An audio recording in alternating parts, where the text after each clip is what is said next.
Pessoal, vamos começar aqui então a quinta aula, né? Vamos falar aqui brevemente sobre o modelo TCP/IP. Então, na última aula a gente parou aqui, que eu falei que na próxima aula a gente ia começar a falar sobre o modelo TCP/IP. Então, aqui a gente tem as camadas do modelo OSI, né? Que a gente já viu, e ao lado aqui a gente tem as camadas correspondentes do modelo TCP/IP. Então, aqui correspondente à camada de aplicação. No modelo OSI seria a camada 4 do modelo TCP/IP, a camada 3, a host-to-host, seria correspondente ao modelo OSI, a camada de transporte, a camada 3 seria correspondente no modelo TCP/IP a camada 2, a internet, e na camada 1, que é a camada física no modelo OSI, seria a camada Network Interface no modelo TCP/IP. Então a enlace e física virou uma só, a camada de rede virou internet, a camada de transporte virou host-to-host e a camada 7, 6 e 5 virou aplicação. Então podem cair na prova do CCNA uma questão bem comum, que é falando qual que é a camada correspondente no modelo TCP/IP à camada de rede do modelo OSI. Então, qual seria o correspondente no modelo TCP/IP? Eita, hoje está confuso. Hein? Qual seria correspondente no modelo TCP/IP a camada 3 no modelo OSI? Então, essa resposta seria a camada 2, internet. Então, é bom você aprender pelo menos esses nomes do modelo TCP/IP e saber que ele só tem essas 4 camadas. E quais são as correspondentes no modelo OSI?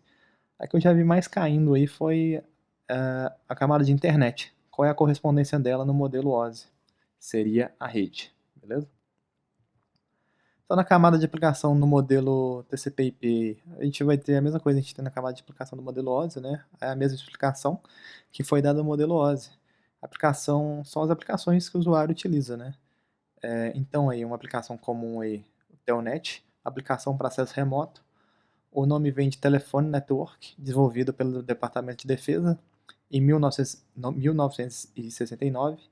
Em 77 foi liberado para uso público, tornando-se um padrão mundial de acesso remoto. A gente tem o FTP e o TFTP, o File Transfer Protocol e o Trivial, né? Trivial File Transfer Protocol. Foi criado em 1980, não é apenas uma aplicação, mas também um protocolo. Operando como protocolo, o FTP pode ser utilizado por outras aplicações como base para transferência de arquivo.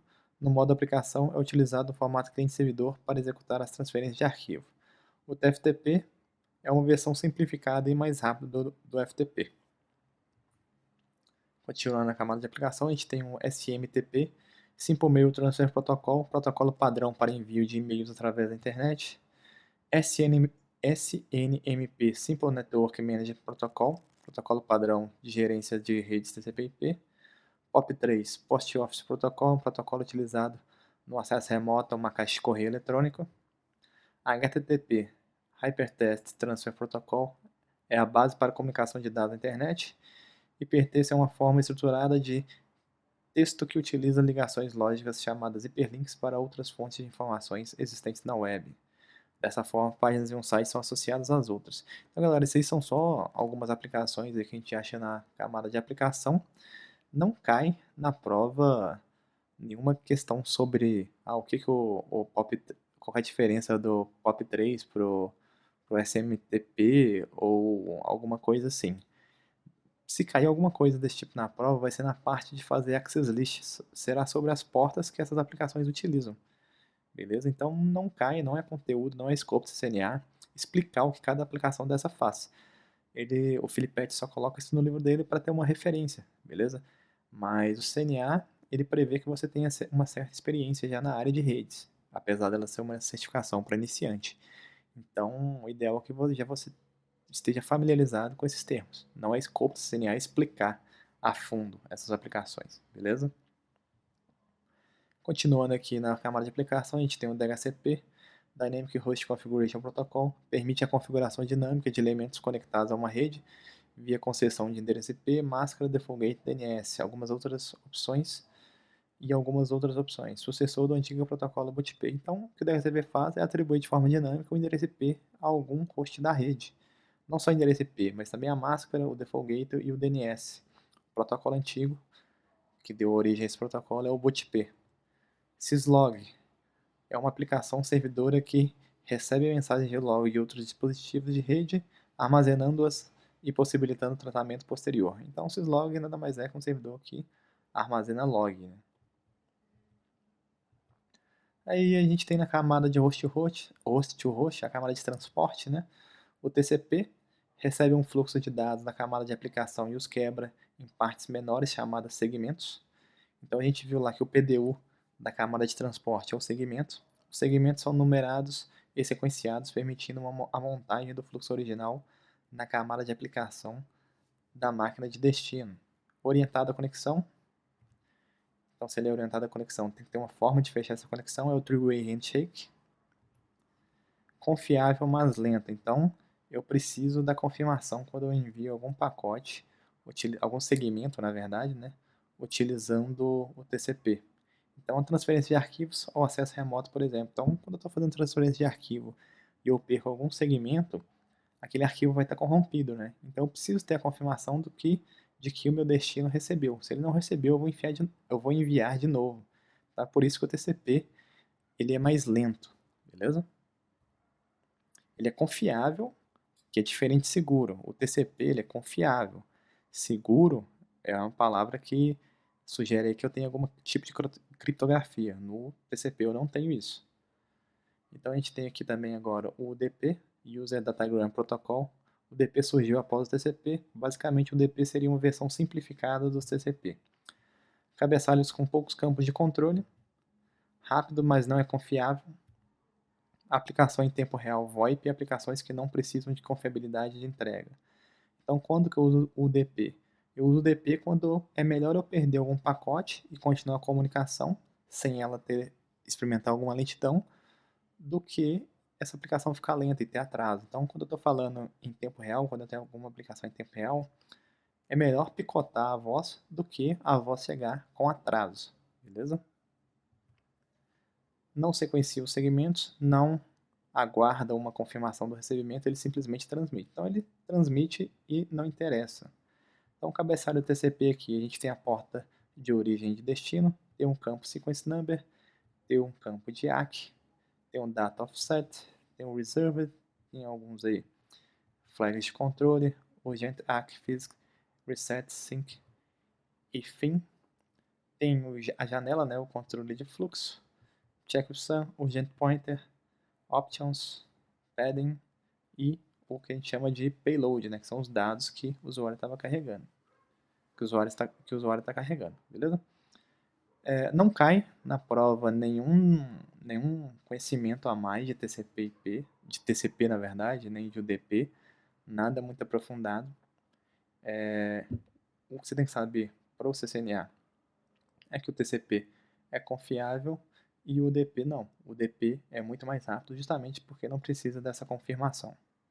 O tamanho total do cabeçalho é 20 bytes. Se você tiver alguma curiosidade, ou se você ainda não sabe detalhes do TCP e do UDP, eu sugiro que você dê uma olhada, mas não é escopo do curso dar detalhes desse protocolo, beleza? Cabeçalho UDP, só pelo tamanho dele aqui, a gente vai ver que ele é muito mais simples, né? Ele tem menos da metade do tamanho do TCP, ele ocupa aí 8 bytes, então o TCP a gente viu que eles são 20 bytes. Então ele é muito mais simples, ele é muito mais enxuto, por isso que ele é muito mais rápido também. TCP versus UDP, se a gente tiver uma comparação aqui, numera e sequencia os segmentos, não os numera ou sequencia, né, no UDP. Então no TCP numera e coloca em ordem, no UDP não. Comunicação confiável com confirmação de lotes de segmentos recebidos pelo destino, UDP, comunicação não confiável. Comunicação orientada à conexão, é o processo conhecido como three-way handshake, né, estabelece um circuito virtual, e no UDP não é orientado à conexão. Latência de transmissão mais elevada devido ao maior tamanho do cabeçalho, que é 20 bytes, e baixa latência, cabeçalho menor, 8 bytes. Analogia com a carta registrada, né? E o outro analogia com a carta comum. Melhor esforço, best effort. Eu tento entregar. Se não chegar, não tem problema. Então, portas lógicas e sockets. O TCP e o DP utilizam portas lógicas, ou os chamados de sockets, né? Ou encaixes. A gente tem 65.536 portas, destino e origem. O socket é a identificação de seção gerada pela camada de transporte no host, definido pelo par porta de destino mais IP de destino. A gente tem as portas bem conhecidas, que vão de 0 a 1023. Tem algumas portas aí que a gente utiliza aí no CCNA, que é a porta 21 para FTP, Telnet 23, SMTP 25, HTTP 80, POP3 110, DNS 53, TFTP 69, SNMP 161 e Syslog. Então, para a gente deixar claro aqui o que é um socket, eu tenho uma maquininha aqui, na verdade duas, né? E essa primeira máquina está na camada de aplicação, ela está com o Firefox aberto, na camada de transporte. Ela abriu uma porta lógica, que é a 30521, então só o fato de abrir uma conexão aqui, abrir um Firefox, vai estar aberto uma conexão de rede, na camada de transporte ele já abre aí uma porta para fazer a comunicação. E na camada de rede a gente tem o IP, que é o endereço lógico da rede, né? Então vamos ficar só aqui nessas três camadas, não vamos passar nem para a camada 2, nem para a camada 1. Na outra máquina a gente tem aí também a aplicação, né? Que é o Google Chrome. Ele abre uma porta também na camada de transporte, 4051, e ele tem um IP na camada de rede, 92.6806. E o servidor que esse cara está querendo conectar, é um servidor web, ele está querendo navegar na internet, a porta que esse cara vai estar escutando é a porta 80. E o IP dele, vamos colocar aqui que é o 10.0020. Então tem algum tipo de conexão, né? Através de um roteador, um switch, enfim. O socket que eu vou fechar com o servidor, do ponto de vista da minha máquina, vai ser o IP de destino e a porta de destino, que é 10.0020, destino 80. Então, o socket é o conjunto da porta o IP de destino e a porta de destino. E o socket, que é minha aplicação, que minha outra máquina que está utilizando o Chrome, também é 10.0020, 2.80. E do ponto de vista do servidor, ele vai ter dois sockets abertos. Um para conexão com a máquina que está com Firefox, 172.16.10.3, 2.30521, e outro socket aberto que vai ser com a outra máquina, 192.168.06.40.501. E ele vai ter aí tanto sockets quanto as conexões eles estiverem conectadas a esse servidor, né? E, ao mesmo tempo, essas outras máquinas aqui, se elas tiverem algumas outras aplicações que estão navegando, utilizando rede, esse tipo de coisa, sei lá, está aberta aqui com o Skype. O Skype também vai abrir uma porta e vai conectar com outra ponta através de uma porta e um IP. Então, esse conjunto de IP e porta a gente chama de socket, ou encaixe. Tranquilo? A camada de internet, que é a camada de rede, identificação lógica de redes e elementos a elas conectadas, roteamento dos pacotes de dados de um domínio lógico para outro. Nenhuma das camadas superiores ou inferiores interferem no processo de roteamento de pacotes, então a decisão é tomada somente utilizando o IP, né, que é o protocolo da camada de rede. Método unificado de identificação garantindo compatibilidade entre diferentes tipos de protocolo e tecnologia da camada de enlace, Ethernet Premium. Então, para a camada de enlace, é transparente o que a camada 3 utiliza. Isso aqui, galera, é a mesma explicação que eu dei lá no modelo OSI, beleza? A gente vai ver mais sobre isso quando a gente estiver falando de roteamento. Então, 4 protocolos importantes aí na camada de internet. A gente tem aí o IP, pode ser V4 ou V6, né? Tem o ICMP, Internet Control Message Protocol, o Address Resolution Protocol, o ARP, e o Reverse Address Resolution Protocol, o RARP. Na internet, a gente tem aqui o ICMP, o ARP e o RARP. Eles são protocolos que dão suporte, né, aí para a camada de internet, né, para a camada de rede. O IP, na verdade, galera, naquele slide ali, onde está checksum, corrige para IP, está errado, beleza? Então ali atrás, o checksum não é checksum, é IP, então é ICMP. Deixa eu voltar aqui. Deixa eu ver se eu consigo voltar aqui. Onde está escrito checksum, coloca aí para vocês IP, beleza? Tá errado aqui. Então o ICMP, o ARP e o RARP, eles são protocolos que dão suporte ao IP, beleza? O IP, os outros protocolos dessa camada existem apenas para suportá-lo, né, para fazer ele funcionar. Identificador lógico, para ajudar ele a funcionar, né? Endereço identifica de onde um pacote de dados vem e para onde ele deve ir, dividido em duas partes, de host e de rede. Qual rede ele pertence e dentro desta rede qual a sua identificação de host. Então IP, galera, vai ser a próxima aula, a gente vai começar a dissecar o IP na próxima aula. Então aqui é uma breve introdução sobre ele. O IPv4 possui 20 bytes de extensão. Recebe os segmentos da camada de transporte e encapsula em pacotes, então o PDU dessa camada é pacote. Recebe um cabeçalho IP com uma série de campos de controle, dentre eles endereço IP de origem e destino. O roteador toma decisão com base no IP de destino. Consulta sua tabela de roteamento, escolhe a melhor rota e encaminha. IPv4, o cabeçalho dele, ele tem o campo version, header length, priority and type of service, que a gente utiliza para QoS, tamanho total, identificação, flags, fragment offset, time to live, que a gente vai ver também, protocol, header checksum, endereço IP de origem, endereço IP de destino, opções e payload, beleza? Então a gente vai ver com mais detalhe o IPv4 na próxima aula. Tamanho total do cabeçalho, 20 bytes. ICMP, Internet Control Message Protocol, utilizado pelo IP como mensageiro, são encapsuladas e transportadas em pacotes IP. A gente tem alguns tipos comuns aí, o 0, 3, 8, 11 e 30. Então, ICMP seria um mensageiro utilizado pelo IP. Tipo 0, a gente tem a resposta ao ping. Tipo 3, Destination Ritmo, destino inalcançável. Tipo 8, Echo Request, solicitação de ping. Tipo 11, TTL excedido, né, ou Time to Live Exceed. Tipo 30, Trace Route. Então isso tudo a gente vai ver com mais calma na próxima aula. A gente tem aqui o ARP. Quando que eu utilizo o ARP? Quando que sua máquina utiliza o ARP? Protocolo de apoio usado pelo IP para localizar o endereço de hardware de um dispositivo a partir de seu endereço IP. Então eu tenho o MAC address, na verdade eu tenho o IP e quero saber o MAC address, beleza? Então eu tenho o endereço de camada 3 e quero saber o endereço de camada 2. Encaminhadas em frames broadcast jamais cruzarão um domínio de colisão. Então o ARP nunca atravessa um roteador, porque o roteador, como a gente já viu, ele quebra domínio de broadcast. Opera como um detetive contratado pelo IP. Interroga todas as máquinas da rede a qual pertence, perguntando se aquele IP é dela. Se for, ele pede o seu MAC. Mapeamento de um endereço lógico IP para o endereço físico MAC. Então vamos ver como é que esse cara funciona. A gente tem aqui essas duas máquinas, elas estão conectadas no switch. Na máquina da esquerda a gente tem na camada de rede o IP 172.16.32. Na camada de enlace o MAC address A.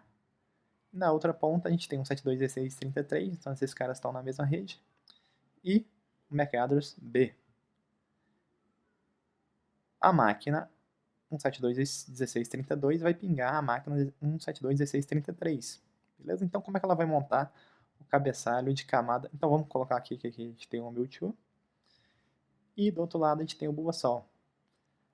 Na camada de 3, na camada 3, na camada de rede, nós temos aqui o IP de origem, 172.16.32, e o IP de destino, que é o Bulbasaur que eu quero pingar lá do outro lado. No ping eu não coloquei o IP de destino, então ele sabe como é que ele vai montar aí o cabeçalho de camada 3. Na camada 2, na camada de enlace, ele sabe como é que a árvore de origem vai ser o dele mesmo. E o MAC de destino, ele conhece o MAC de destino? Alguém falou para ele o MAC de destino? Não, ninguém falou para ele o MAC de destino. Por que não? Porque no ping ali embaixo, eu só utilizei o IP da máquina de destino. Eu coloquei ele no ping ali embaixo, o comando que eu dei. Coloquei ping MAC address BBBB? Não, não coloquei. Então tem que ter um jeito dessa máquina que eu tô, que é um 172.16.32, saber o MAC address da máquina 172.16.33, que é o destino. Beleza? Como é que ela faz isso? Ela vai mandar o que a gente chama de ARP request, que é sair perguntando na rede qual o MAC do IP 172.16.33. Mas como é que ela sai perguntando isso na rede? Como é que ela pergunta para todo mundo? Ela tem que mandar uma mensagem broadcast. Então o que ela tem que completar ali no MAC de destino com o campo ali, o MAC destino vai ser FFFF, quer dizer que é todo mundo dessa rede, tranquilo? Então FFFFFFF, esse tanto de F aí, é o MAC address de broadcast, beleza? Broadcast na camada 2. Então o Mewtwo aqui vai querer falar com todo mundo da rede. Qual o MAC do IP 172.16.33? Então esse frame vai chegar no Bulbasauro aqui, e o Bulbasauro vai falar o seguinte: eu sou um IP 172.16.33 e meu MAC é o BBBBBB00000. Beleza? Como é que esse frame chegou nele? Não estava aqui em cima, não tava com destino a todo mundo da rede? Se está com destino a todo mundo da rede, todas as máquinas nativas nessa rede vão receber esse frame. Quem é o dono do IP 172.16.33? Não é o Bulbasaur? Só ele que vai responder. As outras máquinas, se tiverem outras máquinas nessa rede, elas vão ignorar esse frame. Então o Bulbasaur vai montar a camada 3 dele o seguinte: o IP de origem vai ser ele mesmo, e o IP de destino vai ser o Mewtwo. Então o Bulbasaur responde para o Mewtwo. Na camada de enlace, o Bulbasaur vai responder para o Mewtwo, mas como é que ele sabe qual que é o MAC address do Mewtwo? Vocês estão vendo ali quando ele gerou o frame ali para enviar para todo mundo da rede? Qual que é o MAC de origem que ele colocou? Ele colocou o MAC de origem dele. Então o Mewtwo sabe para quem que ele tem que responder. Então a resposta, o ARP reply, não é broadcast, é unicast. Por quê? A mensagem vai direto para quem solicitou aquela informação. Beleza? A partir desse momento, o que vai acontecer aqui na máquina do Mewtwo? Ele vai montar dentro da máquina dele uma tabela que a gente chama de tabela ARP. 172.16.33 tem o MAC address BBBBB, beleza? Por que ele faz isso? Para não ter que toda hora ficar perguntando quem possui o MAC address do IP 172.16.33. Então toda vez que ele faz uma solicitação na rede e tem uma resposta do ARP request, ele armazena isso na máquina. Isso não fica armazenado eternamente, viu, pessoal? Por quê? Porque se o Bulbasauro mudar a placa de rede ali, tem que ter alguma forma ali do Mewtwo saber, beleza? Aí entra aí em outros conceitos como gratuitos ARP, mas não vamos falar disso aqui hoje não. Hoje você vai ter que entender somente ali as 4 camadas do modelo TCP/IP e a correspondência no IP e entender aqui também um pouco o ARP, viu? E agora na camada 2 de enlace, ele já consegue montar, né? Ele já consegue saber para quem que ele vai enviar, beleza? Espero que tenha ficado um pouco mais claro.